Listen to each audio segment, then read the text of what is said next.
For centuries, it was the ultimate prize in a secret, mystical art, the Philosopher's Stone. You know the stories, a substance that promised infinite riches and eternal life. But what if that's not the whole story? What if the real Philosopher's Stone wasn't a thing at all? We're about to uncover two incredible and very real answers hidden deep in history. Right from the very beginning, the whole thing was a riddle.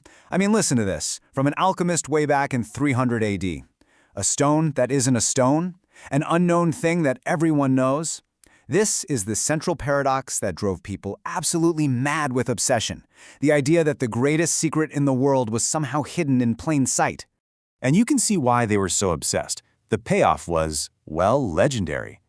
The stone was said to do two things. First, it could perform transmutation, turning worthless metals like lead into pure, shining gold. And second, it could create the elixir of life, granting you immortality. So unlimited wealth, and you get to live forever to spend it? Yeah, it's no wonder this became the most sought-after prize in human history. So how did they actually try to make this thing? This wasn't just a bunch of guys randomly mixing potions. No, the quest for the stone was a very specific, almost sacred process they called the magnum opus, or the great work. The great work was, for these alchemists, their entire life's purpose.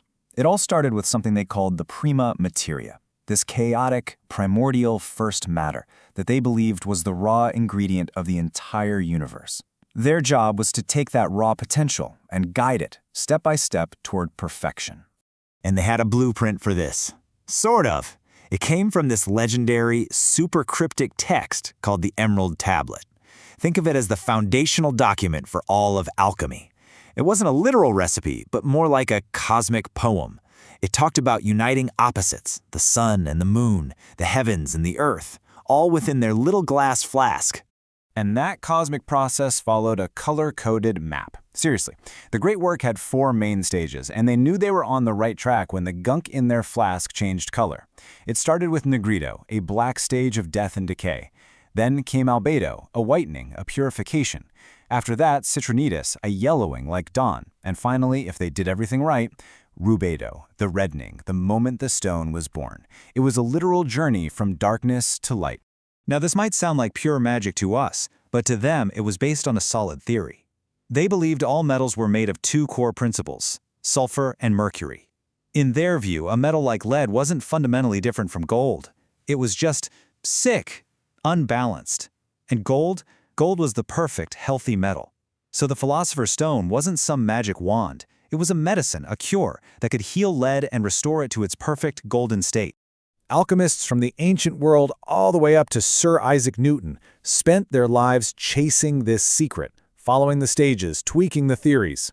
So, after all that time, all that dedication, did anyone actually do it? Did they find it? The short answer is no. There's zero credible evidence anyone ever turned a lump of lead into gold. But here's the amazing twist.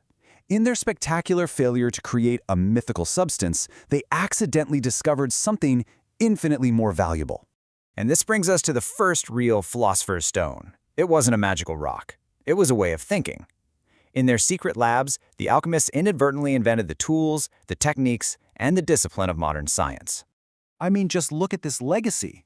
To purify their materials for the great work, they had to invent and perfect techniques we still use in labs today, like distillation and filtration. While trying to make gold, they accidentally discovered new elements. While trying to make the elixir of life, they created powerful acids and compounds like alcohol.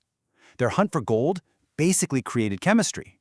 Their search for immortality laid the groundwork for medicine. Okay, so that's our first answer. The stone was really the foundation of modern science.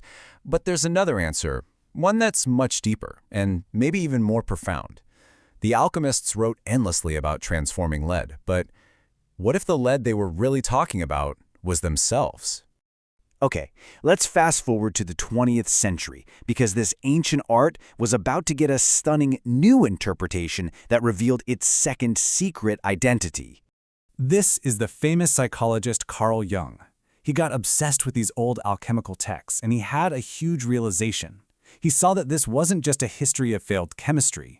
He believed it was a highly detailed, symbolic map of the human mind, using the language of metals and chemicals to describe a journey of psychological transformation. Jung's big idea was a process called individuation. It's the journey we all can take to become a whole, integrated person by bringing together the conscious and unconscious parts of our minds. And he realized, my God, the alchemists had already described this exact process, step by step, centuries ago. The parallel Jung saw was absolutely brilliant. For him, the alchemist's lab was a metaphor for the human soul. That raw first matter they started with, that was our own unconscious mind. The base lead they wanted to change, that was our everyday, limited ego. And the perfect gold they were trying to create, that was the fully realized, whole and complete self. When you look at it this way, those alchemical stages suddenly become a powerful map for personal growth. The Negredo, the blackening, that's the dark night of the soul, the tough but essential work of confronting our own shadow, our flaws, our fears. The albedo, the whitening, is the purification that comes after. You gain clarity. And finally, rubedo, the reddening, is the grand finale, the successful integration of all the parts of yourself into a balanced whole. So in this interpretation, the Philosopher's Stone isn't something you make out there. It's something you realize in here.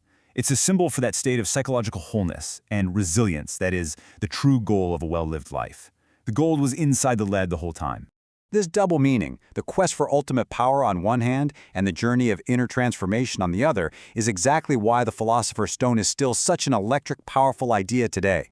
You see this powerful symbol everywhere in our modern stories. In Harry Potter, the legend is brought to life, literally, with a 665-year-old alchemist. In a story like Fullmetal Alchemist, they dive deep into the dark side, exploring the heavy moral price of that kind of power. It's the perfect symbol for our highest hopes and our deepest temptations. So, what is the Philosopher's Stone in real life? It's two things. It's the accidental birth of modern science, born from a failed quest for gold, and it's a profound, timeless metaphor for the psychological journey toward becoming a complete human being. The alchemists poured their lives into perfecting the world outside, which leaves us with a question. What if the real great work, the only one that truly matters, has always been the work we do on the inside?